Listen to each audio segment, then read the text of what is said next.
სახელითა მამისათა, დაძისათა, დასულისა, წმინდისათა. მოგესალმებით, მეგობრებო ყველას. ბიბლია ყოველ დღე. რამდენ ხანში ერთხელ უნდა ჩავაბაროთ აღსარება. მეგობრებო, ეს დამოკიდებულია ჩვენი, კონკრეტული, ინდივიდუალური, ადამიანის სულიერ მდგომარეობაზე. ამგვარი საკითხები წყდება მოძღვართან, ხო? შეთანხმებით, ძიმე ცოდვის ჩადენის შემთხვევაში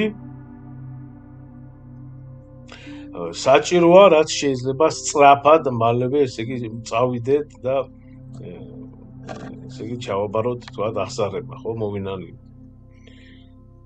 ეხლა როგორ ვამბობთ, როგორ უნდა ითქვას აღსარება და ამის შესახებ, ესე იგი, რამოდენიმე ადამიანმა მომწერა. ნახეთ, აღსარება, მეგობრებო, უნდა, ესე იგი, თქვათ, უნდა ითქვას, ვაღიაროთ ჩვენი ცოდვები სინანულით, გულწრფელად და ესე თქვათ, ლაკონურად. საჭირო არა წვრილმანი რაღაც უნიშნელო დეტალებზე, კონკრეტიკაზე და კონკრეტიკაზე საჭირო არ არის. ითუმეტეს ახლა, როცა ეს ძალიან რაღაც მომაკვდინებელი მძიმე ცოდვები არის და იქ ახლა ხო ხდებით ახლა კონკრეტიკა დეტალები საერთოდ არ არის საჭირო. გასაგებია ხო რას გულისხმობ. თუ საჭიროა სასულიერო პირი თვითონ დააზუსტებს შეკითხვებს და კითხავთ თქვენ. კიდევ, უნდა ვიცოდეთ, რომ ზედმეტი საუბრით ხო მოძღვარს ვაკარგინებთ, ასე თქვას, ძვირფას დროც და ენერგიას და როგორია მოსასმენი ხო ეს. მორწმუნე მეგობრებო, უნდა დაძლიოს სირცხვილის გრძნობა, ეს არის პირველ რიგში. და აღსარებაში გულწრფელად უნდა აღიაროს ყველა ცოდვა. ამასთანავე, ესე იგი, უნდა ეცადოს გაერკვეს, ხო, რას ითვალისწინებს ცოდვად ეკლესია.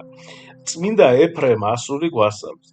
შენ გრცხვენია და წითლდები, როდესაც, ესე იგი, საჭიროა, ხო, როდესაც საჭიროა შენი ცოდვების აღსარება, ასე თქვა. ნახეთ, რა კარგად ამბობს და როგორ სწორად ამბობს, ხო? უმჯობესია ცოდვის ჩადენისას შეგრცხვეს, ვიდრე აღსარებისას. დაფიქრდი, ხო, თუ კი ცოდვებს აქ არ აღიარებ, ხო, მაშინ იქ საშინელ სამსჯავროზე გამოცხადდება ყოველივე მთელი სამყაროს წინაშე ის ჩვენი აზრების, ჩვენი ფიქრების. ამიტომ არის საჭირო, სანამ აქ ვარ ჩვენ, სანამ სული ხორცში არის, რომ მოვინანიოთ.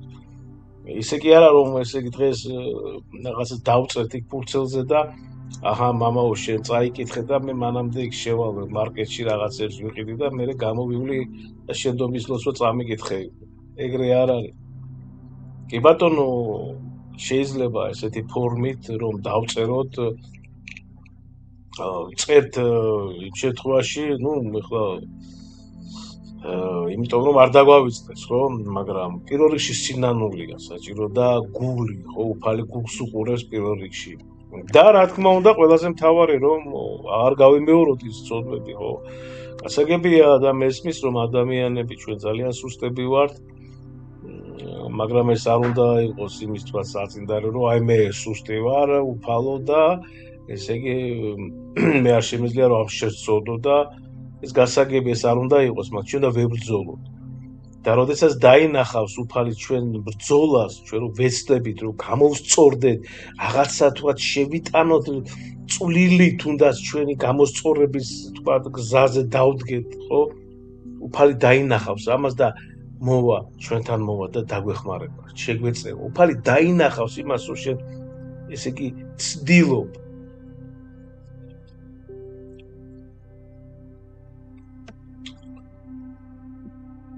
ეხლა ასეთი კითხვა, როდის უნდა მიატოვოს ადამიანმა მოძღვარი? მოძღვრის შეცვლა, მეგობრებო, ქრისტიანის სულიერ ცხოვრებაზე, როგორც წესი, უარყოფითად მოქმედებს. მაგრამ არის განსაკუთრებული შემთხვევები, ზოგს სცხვენია სიტყვაზე, რომ ამ დადის თქვა, ასეთი შემთხვევებიც არის, რომ დადის მოძღვართან თქვა წლებია და რაღაცა საშინელება ჩაიდეს მომაკვდინებელსო და ისე იგი ცხვენია რომ მას უთხრას და მიდის სხვა მოძღვართან. ეს სწორი არ არის.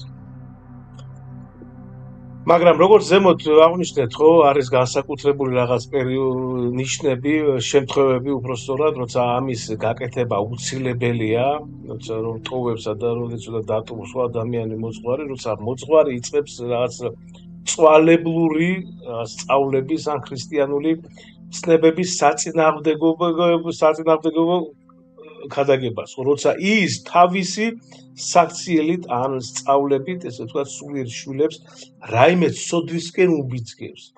თუ ის არ ასრულებს მოძღვრის, ესე ვთქვათ, მოვალეობას.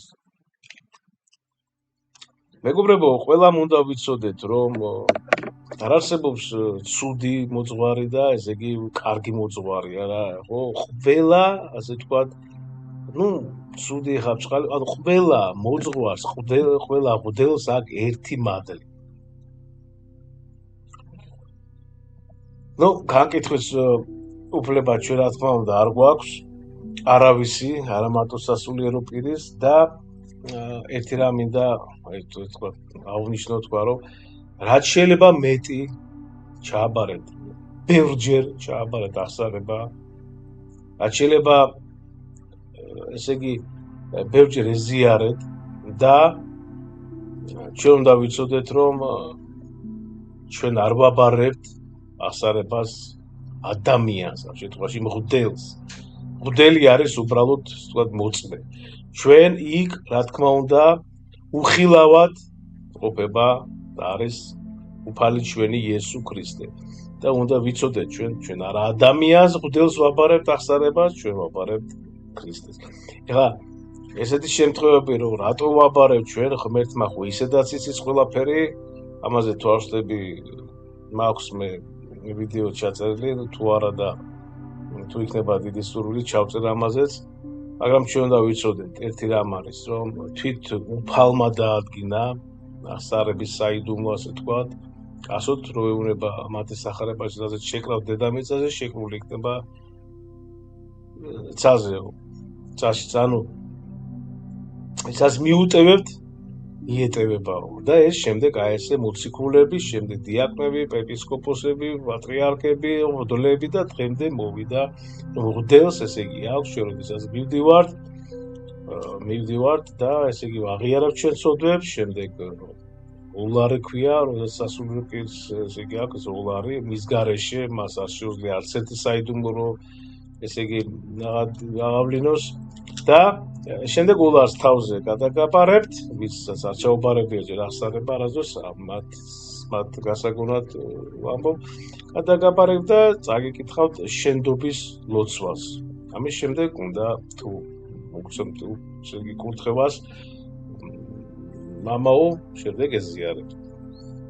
ვისაც დღემდე არ აქვს ჩაბარებული აღსარება, არ აქვს მნიშვნელობა ის რამდენი წლის არის, 14 თუ 19 თუ 35 თუ 92 ან 100-ის აუცილებლად თუ არ გაქვთ ჩაბარებული, წადით, არ დაკარგოთ დღესვე წადით მამაოსთან და ჩააბარეთ აღსარება გულით, გულწრფელად და ეს უდიდესი მადლი არის და შვებასაც იგრძნობ და ეზიარეთ, რომ უფალი შემოვიდეს. მადლი უფლისა ჩვენისა იესო ქრისტესი და სიყვარული ღვთისა და მამისა და ზიარება სული საწმინდისა იყოს თქვენ ყოველთათან. ამინ. მადლობა, გაიხარეთ. მამა ჩვენო, რომელი ხარ ცათაშინა, წმინდა იყავ სახელი შენი, მოვედი სუფევა შენი, იყავნება შენი,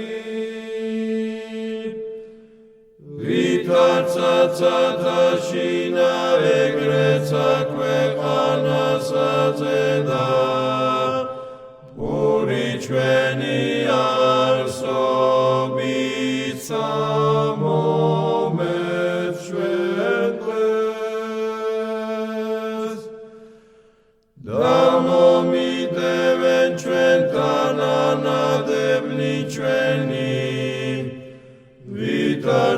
ჩვენ მიუტევებ თანამდებთ ალბათ ჩვენთან